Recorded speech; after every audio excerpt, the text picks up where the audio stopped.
नमस्ते vibe tribe, कैसे हैं आप सब। ये है टॉरस यानी वृषभ राशि की monthly reading for the month of October.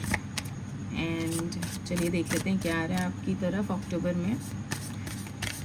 यहाँ पे हम आपका money, career, business, love, family सब कुछ कवर करेंगे, स्टडी, एवरीथिंग। और कोई स्पेसिफिक सेक्शन वाइज नहीं कर रही हूँ, जैसे जैसे डिवाइन मुझे गाइडेंस देता जाएगा मैं आपको बताती जाऊँगी। चलिए देखते हैं। Okay,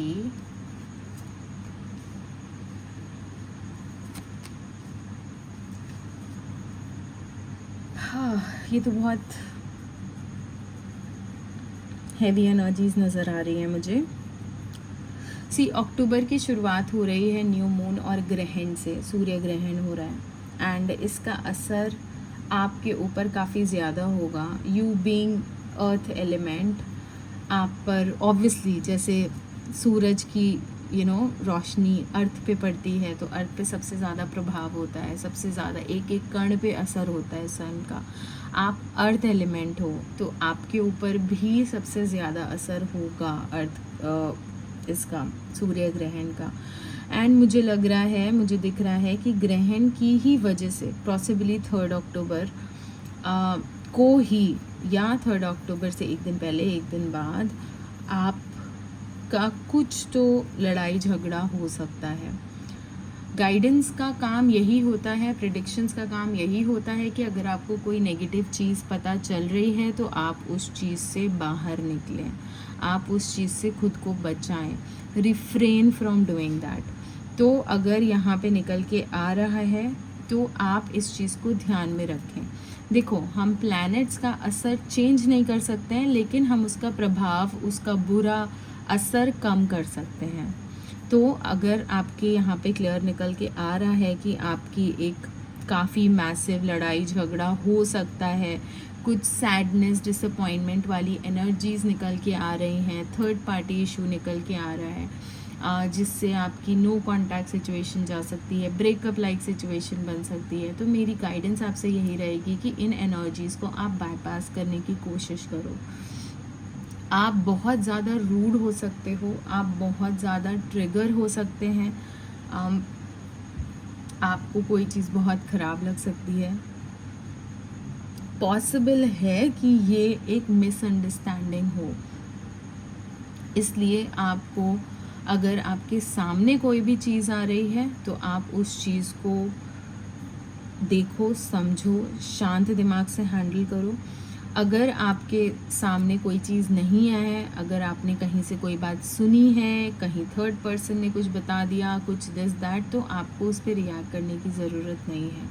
this is a very strong message that's coming, क्योंकि आपके person, specially the ones who are in a relationship already, चाहे मैरिड चाहे अनमैरिड, आप आपके पर्सन से बहुत ज़्यादा अटैच्ड हैं एंड इसी वजह से छोटी से छोटी भी बात आपको बहुत ज़्यादा बॉदर कर सकती है।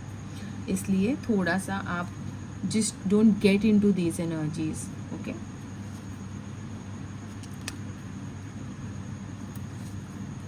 ओके, हो सकता है कुछ रीजंस की वजह से आप दोनों की कुछ टाइम के लिए, पॉसिबली 7-8 मैक्सिमम 9 डेज़ के लिए आप दोनों की बातचीत बंद हो जाए, आप दोनों का इंटरेक्शन बंद हो जाए। उस केस में आपको बाउंस बैक करना है, आपको चीज़ें संभालने का यूनिवर्स एक मौका देगा। अब आपके ऊपर डिपेंड करता है आप उस अपॉर्चुनिटी को कैसे हैंडल करते हो, ठीक है। आइसोलेशन में जाने की ज़रूरत नहीं है, मूव ऑन करने की ज़रूरत नहीं है। कोशिश करिएगा कि पहले ही शुरुआती एक हफ्ते में ही जो नेगेटिविटी क्रिएट हो रही है वो उसी दिन, उसी समय वैसे ही रिजॉल्व करो। इमैच्योरिटी से बिहेव करने की ज़रूरत नहीं है बिल्कुल भी। आपको ध्यान से, सोच समझ के अपने पार्टनर से बात करें, दिल खोल के बात करें, अच्छे से बात करें, पॉजिटिव एनर्जीज़ के साथ। डेफिनेटली चीज़ें पॉजिटिव नोट पे ही रिजॉल्व होंगी। बट अगर आपने, if you just went with the flow and आपने अपनी बोली पे कंट्रोल नहीं रखा, आपने अपने इम्पल्सिव रिएक्शंस पे कंट्रोल नहीं रखा, अगर आप ऐसा कुछ करते हैं then definitely it's going to be bad for you, मतलब आप डिस्टर्बेंस क्रिएट कर सकते हो, अपने ही पैरों पे कुल्हाड़ी मार सकते हैं, ठीक है। ओके चलो, ये तो पूरा रिलेशनशिप पे ही निकल आया। आपके करियर और आपकी फैमिली के लिए देख लेते हैं क्या आ रहा है।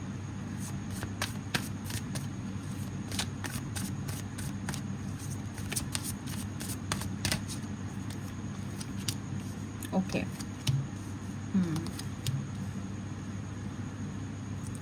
सी, करियर के लिए पहली चीज़ तो आप किसी चीज़ में बहुत ज़्यादा एनग्रॉस्ड हैं, आप किसी चीज़ में बहुत ज़्यादा फोकस्ड हैं एंड आपने बहुत एफर्ट लगाए हैं। इस मंथ आप उस चीज़ के लिए और ज़्यादा एफर्ट लगाते दिख रहे हैं, बट ऐसा हो सकता है कि आपके सामने दो ऑप्शंस आएँ, आपके सामने दो चीज़ें निकल कर आएँ एंड आपको एक कन्फ्यूजन जैसा हो कि मुझे क्या सेलेक्ट करना चाहिए, मुझे क्या नहीं सेलेक्ट करना चाहिए। क्योंकि डेफिनेटली जिस चीज़ के लिए आप एफ़र्ट लगा रहे हो, जिस चीज़ के लिए आप मेहनत कर रहे हो, आप जिस चीज़ को चेज़ कर रहे हो, वो आपके पास आएगी ज़रूर, लेकिन उसके साथ में ही universe will send you something more. तो दो चीज़ें, कन्फ्यूजन की सिचुएशन आपके सामने इस महीने आ सकती है। ये आपके करियर से रिलेटेड है डेफिनेटली, चाहे आप बिज़नेस करते हो, चाहे आप स्टूडेंट हो, चाहे आप जॉब में हो, ठीक है। तो आपको करना क्या है अब, क्योंकि आपके सामने कन्फ्यूजन क्रिएट होगा, आपको अपने दिल की सुननी है, आपको भटकना नहीं है। हो सकता है ये जो भी अपॉर्चुनिटी है, ये जो भी चॉइसेस आपके सामने आ रही हैं, इसमें से एक चॉइस ऐसी हो जो शॉर्टकट नज़र आए, या एक चॉइस ऐसी हो जो आपको लगे कि ये तो लाइफ चेंजिंग है बट कुछ इमोरल है, मतलब इमोरल एज इन एथिकल नहीं है, चीज़ सही नहीं है, ईमान को साइड रख के आगे बढ़ने वाली चीज़ हो सकती है, शॉर्टकट हो सकता है, किसी का बुरा करके आपका अच्छा वाली सिचुएशन हो सकती है। तो डेफिनेटली आपको भटकना नहीं है, आपको ऐसा नहीं सोचना है कि अरे यार ये तो बड़ी सही चीज़ आ गई, अब मैं इसी को कर लेता हूँ, इसी को कर लेती हूँ। आपको अपने दिल की सुननी है, जो आप एक्चुअली में रियल में चाह रहे थे आपको वही करना है, ठीक है। आपने बचपन में ये कहानी सुनी होगी कि ये लकड़ी काटने वाला होता है, वो जब जंगल में जाता है तो उसको भगवान बार बार आके कभी सोने की कुल्हाड़ी देते हैं, वो कहता है नहीं चाहिए, फिर वो कहते हैं कि चांदी की कुल्हाड़ी देते हैं, वो कहता है नहीं चाहिए, तो वो मना करता है, वो कहता है मेरी कुल्हाड़ी इस कुएं में गिरी है, मुझे वही चाहिए, मुझे ये सब फ्री की चीज़ें नहीं चाहिए।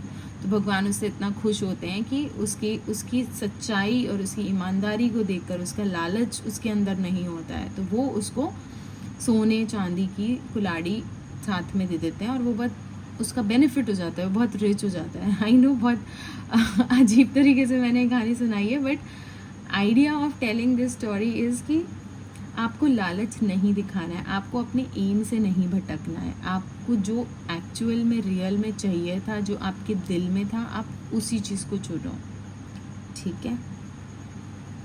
और देख लेते हैं, देखो बहुत ही सुंदर है ना चीज़। फैमिली लाइफ काफ़ी अच्छी नज़र आ रही है आपकी, क्योंकि फैमिली में प्रॉस्पेरिटी है, फैमिली में हार्मनी है, तो ये तो काफ़ी अच्छी चीज़ है। आपके बैकग्राउंड में, आपकी फैमिली में खुशहाली होती है, आपकी फैमिली में खुशहाली होती है, अच्छाई होती है, प्रॉस्पेरिटी होती है, कोई टेंशन नहीं होती है, तो आप बाकी चीज़ों में अच्छी एफर्ट्स लगा पाते हैं, बाकी चीज़ों में अच्छा फोकस कर पाते हैं। तो ये तो काफ़ी अच्छी चीज़ नज़र आ रही है फैमिली को लेकर। मेहनत बहुत करते नज़र आ रहे हैं आप इस मंथ, एंड अच्छी भी बात है क्योंकि आपका कोई गोल है, आप कुछ हासिल करना चाहते हैं, आप कुछ पाना चाहते हो, तो डेफिनेटली बहुत हेक्टिक महीना जाएगा। बस आपको लालच में नहीं फंसना है और आपको अपने दिल की सुननी है, आपको अपने गोल से भटकना नहीं है कि टेम्परेरी एक ग्लिटर आपको दिखाई पड़े तो आप उसके आगे जो आपको लग रहा है कि अरे यार मैं इतनी मेहनत कर रहा हूँ, पता नहीं वो मिले ना मिले, यही ले लेता हूँ, ऐसा बिल्कुल भी नहीं है। जो आप एक्चुअल में चाहते हैं आपको डेफिनेटली मिलेगा, लेकिन आपको भटकना नहीं है। You have to keep on working hard.